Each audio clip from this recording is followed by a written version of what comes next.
guy, because the form that he has shown us of late has been something special. Levi Kitchen going through his pre-race routine. He talked to us in the off-season about how he loves the spike and the delivery of the start. Revs are up. The gate's about to be down. Let's go. Last Triple Crown race of the year.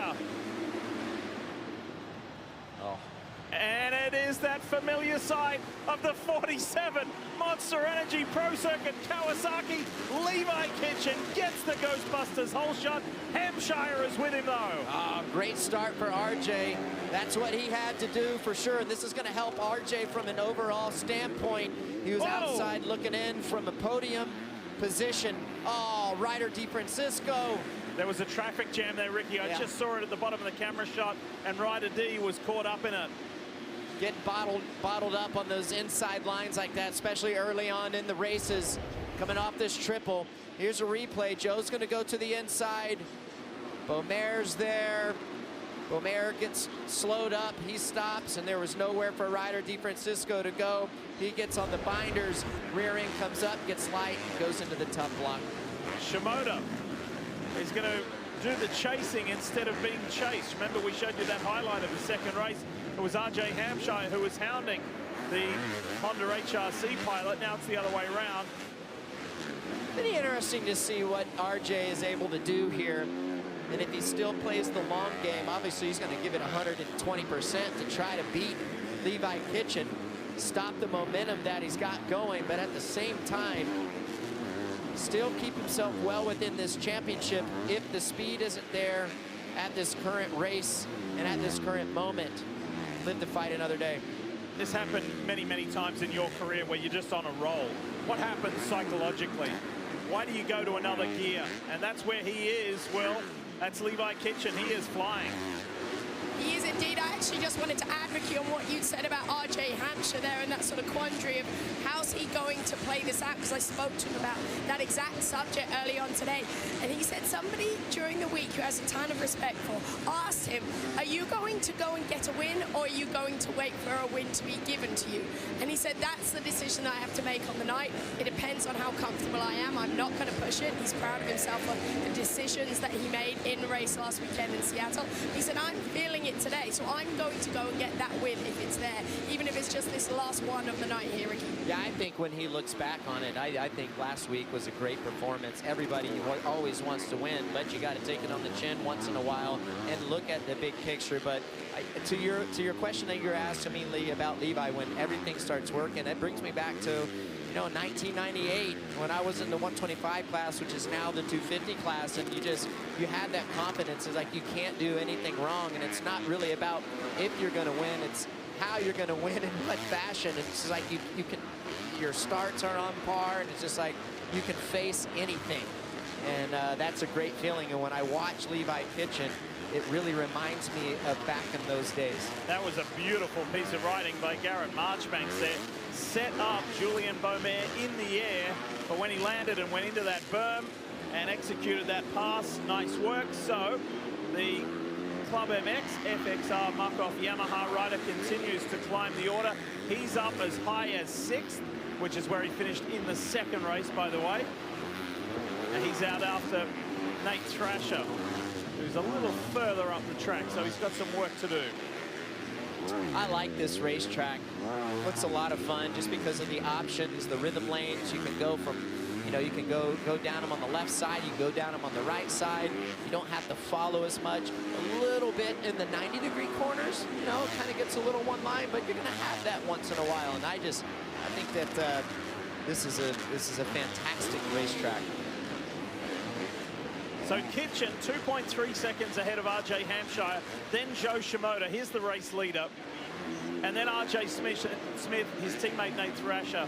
That's what makes up the top 5 at the moment. I want you to watch Levi Kitchen and just how sound he is on the motorcycle. We'll get back to him, yeah, but just watch how he looks. He looks like he's just cool, calm, and just chilling, really. It doesn't look like he's overriding the motorcycle. The bike's not stepping out very often. It's almost like a slot car, like a train on rails. Look at that. tripling out of the corner. He's been doing that all day long, Will. Ricky, I'm just thinking about what you were talking about there with Levi and how he's sort of going about this championship. And I was thinking about your conversation that I had with his parents because they were on site last weekend in Seattle, being Levi's home race, and they were talking about his background. And they said, honestly, they didn't really expect this. As JT said earlier, he's a bit of a somewhat of a late bloomer there in amateurs. They said they wanted him to finish school because they needed him to have something to fall back on. And then they said, hey, we'll give you a year in Supercross, see how you go, and then kind of you're on your own, really. At this point, you're going to have to figure it out.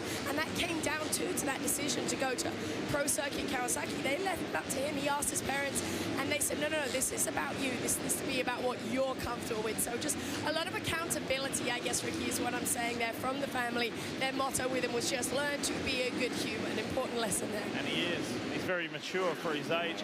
Quick reminder, because we've crossed the halfway mark, you can visit your local Schnucks, where Monster Energy drinks are available now. 4:19 left on the clock, plus a lap for the clean sweep for Levi Kitchen.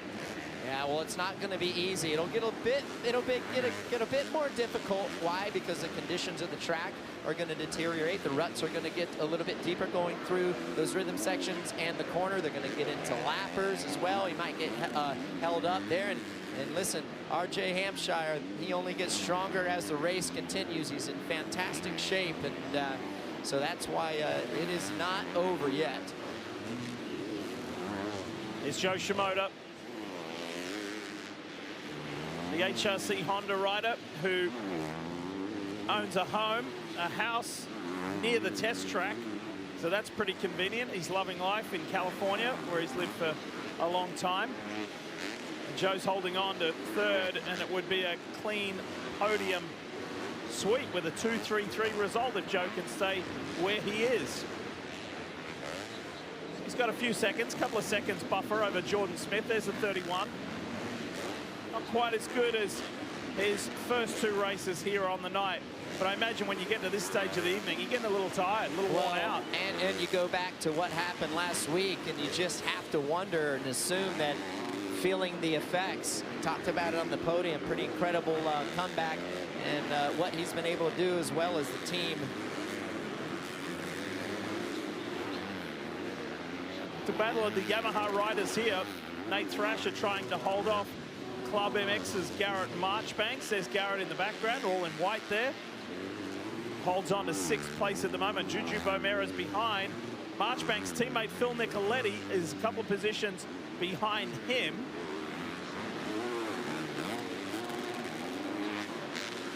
And let's pick up the Red Bull KTM rider of Bomera, who came out firing in the opening race of the evening. Got a brilliant start, was up there, made life difficult early on for Levi Kitchen. He's kind of riding in his own space at the moment, the teenager. Yeah, he was. He had a great run early on, especially the first two races. And, you know, it's baby steps, right? It's like he ran up front last week, and then boom, he ran up front the first two races here today. So small improvements, and that's all that you can ask for a young rookie like this. And I think he's doing a great job. Let's remind everybody, he's 17. He's 17. Riding with the big names in the 250 West Championship behind him. He's got some breathing room. There's quite the gap, but we pick up Phil Nicoletti, who had that unusual issue earlier of the team suspecting a rock hit his bike and caused an issue that took Phil out of the opening race of the night, but he's charging on. Just wonder, you know, with Phil having that bad, or that DNF the first race, it's tough to remount like that, and knowing that your hopes of having a good overall finish in a Triple Crown. So I admire the ride that Phil is doing. Listen, this is a nice comeback from Seattle. He told our mate Steve Mathis on the Pulp MX podcast last week, he felt like ghost riding his bike, clicking up third gear and just jettisoning the bike and walking off. He was so frustrated with the night. So good on Phil for hanging tough and hanging in there tonight. This is what it looks like up the front. Kitchen 2.3 seconds over Hampshire. You talk about that triple out of the corner, and was watching earlier today in qualifying practice, JT, and Kitchen was just able to nail that. RJ wasn't. Most of the riders in this class wasn't. He's just on right now. Yeah, the last lap there, RJ Hampshire got right up to the rear end of Levi Kitchen, and they ran into a pile of lappers. RJ Hampshire wasn't able to do the triple right past mechanics, gave up at least 2 seconds, because coming into that, he was right on the rear wheel. So it's the ebb and flow. Sometimes you win, sometimes you lose with lappers, but there we see the white flag coming out. Yeah, 1 lap to go, JT. And speaking of laps, Levi Kitchen came into this third and final race having led with Seattle and then the first 2 races, 42 consecutive laps. That's an incredible performance from the Monster Energy Pro Circuit Kawasaki rider. Well, he talked about it in the offseason leading up to the 2024 Monster Energy Supercross Championship. Whoa. Hold on to it. He loves this power curve of this bike and machine for the start. How the power delivery is. Complements what he does and how he rides. And look at this, just space. Loves how the bike turns. It just in a great spot. Can anybody say clean sweep? The hat trick, brother. Oh, he's already cranking the throttle. Levi Kitchen, dominant in St. Louis. It's a triple crown, triple treat. Kitchen dominates 1, 2, 3. And then RJ Hampshire, second over Joe Shimoda, and Jordan Smith follows them home. But it's a Kawasaki clean sweep for Levi Kitchen.